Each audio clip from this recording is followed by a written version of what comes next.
આપણા વિચારો, ભાવનાઓ, અભિગમો સાચા છે, પણ એ સનાતન ધર્મના સત્શાસ્ત્રો સાથે એલાઇન કરવા પડે. એ મહાપુરુષોના વિચારો, ભાવનાઓ સાથે અલાઇન કરવા પડે. એ ન થતા હોય ને તો પણ એલાઇન કરવા પડે, તો આપણે ડાયમંડ સ્ટ્રક્ચર સુધી પહોંચી શકીએ, તો આપણને જીવન જીવવાનો આનંદ આવે. Now let's talk practical. What is that alignment? What is that redesigning? કે આપણે ગ્રેફાઇટથી ડાયમંડની જર્ની કરી શકીએ. એ આર્ટ કઈ છે કે આપણે જીનિયસ બની શકીએ.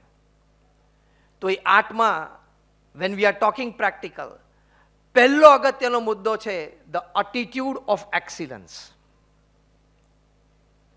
Repeat with me, attitude of excellence. જોશથી બોલો, બધા જમીન આવ્યા છે કે એમનામ આવ્યા છે? The attitude of excellence. શ્રેષ્ઠ કામ. રોજ સવાર ઉઠીને આપણે ભગવાનનું સ્મરણ કરીએ પછી પહેલું વાક્ય પોતાની જાતને આ કહેવાનું કે હું આજે જે પણ કામ કરું, નાનામાં નાનું કામ કરું, એ હું શ્રેષ્ઠતાથી કરીશ. That attitude of excellence is the real accelerator in the art of becoming a genius. એક બહુ જ સરસ પુસ્તક હું તમને સજેસ્ટ કરું. એ પુસ્તકનું નામ છે ઇન સર્ચ ઓફ એક્સિલન્સ. કો-ઓથર છે ટોમ પીટર્સ અને રોબર્ટ એચ વોટરમેન. એમણે આ પુસ્તક લખ્યું છે. મેં ઘણા વર્ષો પહેલા પુસ્તક વાંચ્યું છું. Again I am repeating the topic, the title of the book, in search of excellence. આ પુસ્તક હાર્વર્ડ બિઝનેસ રિવ્યુમાં ખૂબ સારું રેટિંગ છે. ન્યુયોર્ક ટાઈમ્સ બેસ્ટ સેલરમાં પણ એમનું અઠવાડિયાઓ સુધી ઘણું સારું રેટિંગ રહ્યું. અને બી સ્કૂલ્સમાં બહુ પોપ્યુલર પુસ્તક છે. આ પુસ્તકમાં ઘણી સારી વાતો લખી છે. એમાંની એક વાત જે બહુ મને સ્પર્શી ગઈ અને શ્રેષ્ઠ વાત અંદર પુસ્તકમાં હોય એવું લાગે છે, એ છે કે આ પુસ્તકમાં ઓથર લખે છે કે excellence is not a one time happening. તમે આપણે એક કાર્યમાં, એક પ્રોજેક્ટમાં આપણે શ્રેષ્ઠતા લાવી દીધી એવું નથી. Excellence is not a one time happening. પણ બીજા એટલે second part of the sentence is very fine. શું લખે છે? But excellence is a constant pursuit embedded in an organisation's DNA. એટલે કે શ્રેષ્ઠતા એ કોઈ એક વખતની વાત નથી, પણ એવી એક ઇકોસિસ્ટમ કોઈ પણ ઓર્ગેનાઇઝેશનમાં, કોઈ પણ એન્ટરપ્રાઇઝમાં, એનું સિનિયર મેનેજમેન્ટથી માંડીને છેક છેલ્લો કર્મચારી એવું એક ઇકોસિસ્ટમ ઊભી કરે કે જેમાં દરેક વ્યક્તિ, દરેક સ્ટેક હોલ્ડરને શ્રેષ્ઠતા તરફ જવાનો એક અભિગમ મળે. Attitude of excellence. That is the first art of becoming a genius. હું કચરો વાળું તો પણ એવો સરસ વાળું કે પૃથ્વી પર મારા જેવો કોઈ કચરો વાળી ના શકે. હું લખું તો એવું લખું કે મને પૂર્ણ આનંદ અને સંતોષ થાય. હું કોઈની સાથે વાર્તાલાપ કરું તો મારી પાસે જે સારામાં સારી વાત એ વિષયની હતી હું શેર કરી શકું. In short, the attitude of excellence. એટલે આજે આપણે અહીંયા બેઠેલા બધા નિર્ણય કરવાનો, કોઈ વિદ્યાર્થીઓ છે, કોઈ પ્રોફેશનલ્સ છે, કોઈ બિઝનેસમેન છે, કે જે પણ કામ કરવું એમાં આપણી બુદ્ધિ, શક્તિ, આવડત, હોશિયારી બધું મૂકી દેવું.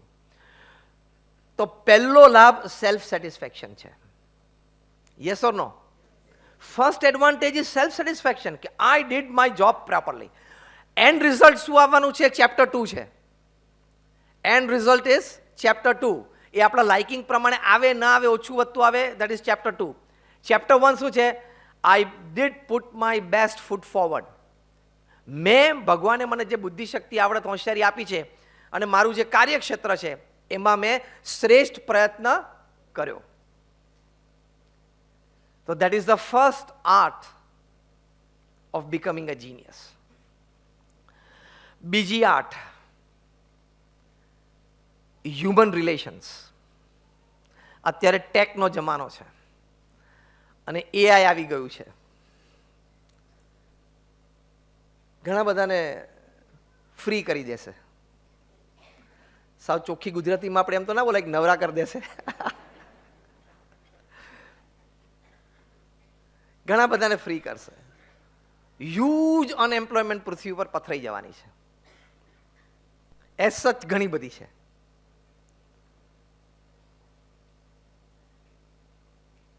એઆઈના જન્મદાતાઓ એવું કહે છે કે એઆઈ વિલ ટેક અવે the jobs who created AI. જેણે એઆઈ બનાવ્યું છે ને એ લોકોની જોબ્સ પણ એઆઈ લઈ જશે. ગોલ્ડમેન સેટ્સે કીધું કે આવતા 10 વર્ષમાં એટલે 2035 સુધીમાં 40 મિલિયન જોબ્સ તો ખાલી નોર્થ અમેરિકન કન્ટ્રીઝમાં જ જવાની છે, ઇન્ક્લુડિંગ યુરોપ. એકાઉન્ટન્ટ્સ બધાની જોબ જશે, રિટેલ કાઉન્ટર્સ ઉપર બધાની જોબ જશે, કારણ કે રોબોટ્સ કામ કરશે રિટેલ કાઉન્ટર્સ ઉપર. એ એઆઈ અને ટેકનોલોજીના જમાનામાં હ્યુમન રિલેશન્સ, માનવીય સંબંધો, જે પણ વ્યક્તિઓ આપણા જીવનમાં છે, પછી પરિવારમાં હોય, મિત્ર વર્તુળમાં હોય, સોશિયલ સર્કલમાં હોય, કે આપણે ઓફિસમાં કામ કરતા હોય ત્યાં આપણા વર્કિંગ કલીગ્સ હોય, એની સાથે એક આત્મીયતાનો ઘરોબો, લાગણી અને પ્રેમના સંબંધો, એ આપણી સફળતાનું બહુ જ મોટું કારણ છે. How many of you believe in this story? કે આપણી સફળતાનું બહુ જ મોટું કારણ માનવીય સંબંધો છે. હ્યુમન રિલેશન્સ કાઉન્ટ મોર. એની માટે હું તમને બીજું એક સરસ પુસ્તક સજેસ્ટ કરું છું. એ પુસ્તકનું નામ છે the human side of the enterprise. Again I am repeating, the human side of the enterprise. Douglas McGregor આ પુસ્તક લખ્યું છે. ડેકેડ્સ પહેલા પુસ્તક લખાણું છે. આ પુસ્તક જ્યારે લખાણું ત્યારે એમને ન્યુયોર્ક ટાઈમ્સ બેસ્ટ સેલરમાં પણ ઘણા અઠવાડિયાઓ સુધી રહ્યું. હાર્વર્ડ બિઝનેસ રિવ્યુમાં પણ એમનું રેટિંગ ખૂબ સારું રહ્યું. અને અક્રોસ યુરોપ ને નોર્થ અમેરિકા ઘણી બધી બી સ્કૂલ્સમાં આ પુસ્તક ખૂબ સારા રેફરન્સ બુક તરીકે વપરાય છે. Title of the book is the human side of the enterprise. કે આપણે વેપાર ધંધો કરીએ છીએ અથવા સંસ્થા ચલાવીએ છીએ, એમાં આપણી પાસે સંસાધનો, રિસોર્સિસ ઘણા બધા છે, પણ મોટામાં મોટું રિસોર્સ તમારું શું છે? Human relations.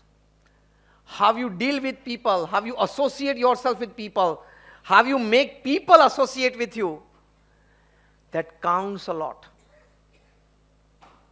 એની ઉપર સફળતા રહેલી છે. તો એ આપણે નજરઅંદાજ ન કરવું જોઈએ. તમને એમ ન થાય કે ટેકનો જમાનો છે ને બધું ટેકથી થાય છે, પણ એ ટેક ઓપરેટ કરનાર તો વ્યક્તિ છે ને. ટેક ઓપરેટ કરનાર કોણ છે? એ વ્યક્તિઓ છે. અને વ્યક્તિ વ્યક્તિના સંબંધો છે, એને લઈને પ્રગતિ, એને લઈને સફળતા, એ સિદ્ધાંત છે. તો give more weightage to human relations than tech. ટેકનો ફૂલ ઉપયોગ કરવાનો, એની ના નથી, પણ more weightage to human relations, માનવીય સંબંધોને આપણે વધારે વેઇટેજ આપવાનું. હવે માનવીય સંબંધો માટે ખાલી સ્માઇલ કામ નથી કરતી, એ ખબર છે ને? અહીંથી માંડીને 35,000 ફૂટ ઉપર સુધી બધે ખાલી સ્માઇલ કામ નથી કરતી, ખાલી હાય હેલો કામ નથી કરતું, ખાલી થેન્ક યુ અને સોરી કામ નથી કરતું. એ બધું જરૂરી છે. માનવીય સંબંધો માટે એક બહુ જ સરસ માર્ગદર્શન અમારા ગુરુહરિ પ્રમુખ સ્વામી મહારાજે આપ્યું છે. કારણ કે મેં કહ્યું ને, આટલા બધા વ્યક્તિઓ સાથે એ સંપર્કમાં, કારણ કે 1300 સંસ્થા ઊભી કરી એટલે કેટલા બધા વ્યક્તિઓ સાથે એમણે કાર્ય કર્યું. અને અમારા જેવા 1100 સંતોને પાછી એમણે દીક્ષા આપી. તો માનવીય સંબંધો માટે એક સરસ સૂત્ર એ પોતે કહેતા, 4 જ શબ્દો: ખમવું, ઘસાવું, અનુકૂળ થવું ને મનગમતું મૂકવું. Repeat with me because it is your takeaway back home. ખમવું,